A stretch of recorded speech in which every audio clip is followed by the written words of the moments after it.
Assalamualaikum warahmatullahi wabarakatuh. Perkenalkan, nama saya Ahmad Armuzani, NIM 20143211009. Di sini saya akan menjelaskan tentang audit TI atau audit teknologi informasi. Audit teknologi informasi adalah suatu proses yang mengumpulkan serta memberikan penilaian terhadap bukti-bukti spesifik dalam menentukan apakah suatu perangkat lunak dapat digunakan oleh perusahaan secara aman untuk mengamankan aset, kemudian memelihara data, kemudian mendorong dan membantu suatu organisasi mencapai tujuan yang efektif dengan sumber daya yang efisien. Audit melakukan pemeriksaan terhadap beberapa aset terkait yang pertama efektivitas, yang kedua ada efisiensi, yang ketiga ada ketersediaan, kemudian ada sistemnya, kemudian ada reliability-nya dan banyak dan masih banyak lagi. Dalam audit ada beberapa ilmu yang terikat di dalamnya, seperti traditional audit, kemudian ada sistem informasi, ilmu komputer, hingga behavior science. Pelaksanaan audit juga didasarkan pada sebuah standar, yakni ISAKA. Didasarkan pada sebuah standar, yakni ISAKA Auditing Standard atau IS Auditing Guidance dan juga IS Auditing Procedure. Nah, ISAKA ini merupakan singkatan dari Information System Audit dan Kontrol Asosiasi. Namun sejak tahun 2008 singkatan tersebut tidak dipakai lagi. ISAKA pun secara langsung dikenal sebagai nama sebuah organisasi yang berperan sebagai sebuah organisasi profesi internasional yang bertujuan untuk bergerak di dalam bidang tata kelola teknologi informasi.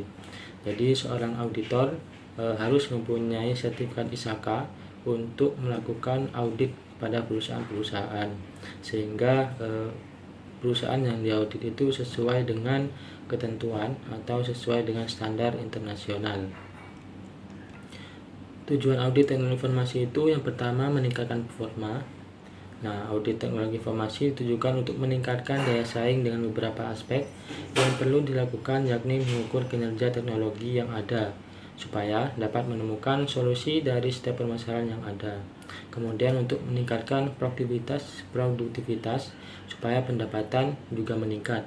Terus tidak hanya itu, upaya ini juga ditujukan untuk meningkatkan efektivitas dan efisiensi dari proses. Yang pertama dari proses biaya, kemudian proses energi, proses bahan baku produksi, sampai meningkatkan kualitas produk. Kemudian ada compliance. Audit TI ditujukan untuk memberi penilaian mengenai kesesuaian standar atau prosedur dengan rencana, kebutuhan, hingga kondisi yang ada. Kemudian ada pencegahan. Audit TI dimaksudkan untuk mengidentifikasi adanya risiko dalam penggunaan teknologi serta melakukan pencegahan atau kerugian yang dapat terjadi pada sebuah perusahaan. Kemudian ada positioning. Audit TI dapat mengidentifikasi status teknologi yang perusahaan miliki. Identifikasi tersebut ditujukan untuk mengukur daya saing dan kemampuan teknologi perusahaan. Ruang lingkup identifikasi juga mencakup inventaris dan pemetaan aset teknologi, sehingga dengan begitu beberapa hal juga dapat tercapai seperti mengukur dan melihat kondisi aset perusahaan atau mengukur improvisasi perusahaan terhadap pesaing dan mengetahui status teknologi serta mengukur kriteria kapabilitas dalam dunia industri. Kemudian planning. Audit informasi bertujuan untuk perencanaan pengembangan sebuah sistem teknologi di perusahaan sekaligus sebuah perencanaan dalam perbaikan kelemahan yang ada di perusahaan tersebut. Dalam hal ini, audit TI mengawasi perusahaan supaya dapat mencapai visi misinya. Kemudian ada investigasi. Audit TI ditujukan untuk menunjukkan atau mengungkapkan adanya sebab atau akibat masalah atau fakta mengenai suatu kejadian yang efeknya pada suatu kondisi yang berbahaya.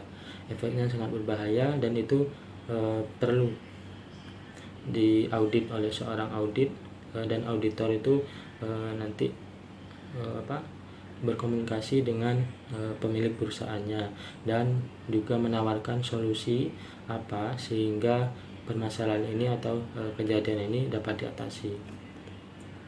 Terus ada manfaat audit teknologi informasi.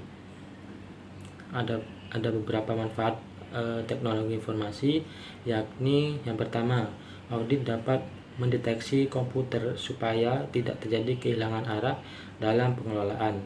Pengelolaannya banyak, misalkan pengelolaan data, pengelolaan keuangan, pengelolaan dan sebagainya yang masih berhubungan dengan teknologi informasi. Kemudian audit akan menganalisa dan mendeteksi resiko jika ada yang hilang. Misalkan ada data yang hilang atau di aplikasi ini ada sebuah menu yang hilang. Itu akan dianalisa dan mendeteksi risiko. Takutnya nanti misalkan tidak diaudit, ada salah satu pihak atau beberapa pihak yang sengaja membuat aplikasi itu error atau menghilangkan sebuah data-datanya. Kemudian yang ketiga, ada audit dapat melakukan deteksi risiko dalam mengambil keputusan yang tepat disebabkan karena hasil proses sistem komputerasi mengalami kelambatan, kesalahan hingga kurang lengkap. Kemudian audit itu juga bisa melakukan deteksi risiko terjadinya error pada sebuah komputer. Terus ada audit itu juga dapat menjaga dan mengamankan semua hal yang sifatnya rahasia, serta bisa melakukan deteksi risiko akibat adanya penyalahgunaan komputer. Jadi ketika ada sebuah karyawan atau orang lain yang menyalahgunakan komputer, itu bisa terdeteksi pada saat auditor mengevaluasi atau memeriksanya. Kemudian dapat meningkatkan tingkat kendali mengenai evolusi dalam penggunaan komputer.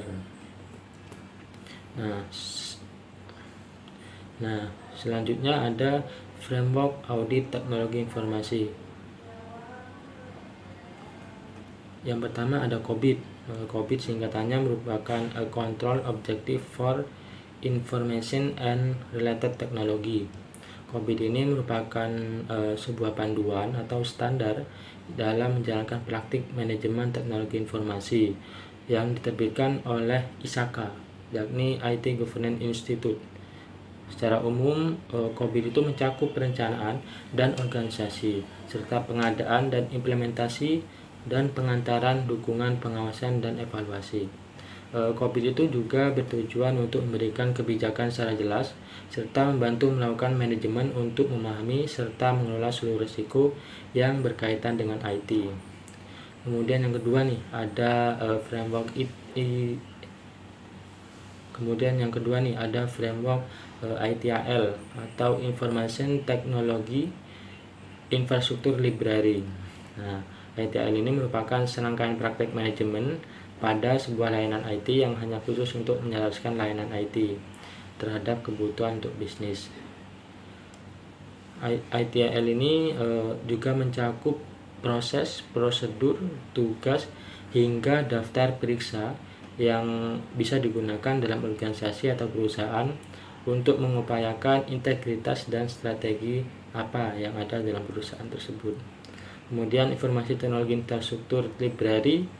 Nah, oleh karena itu diharapkan suatu perusahaan dapat menetapkan data dasar atau basic yang bisa digunakan untuk dalam perencanaan, pelaksanaan, juga pengukuran.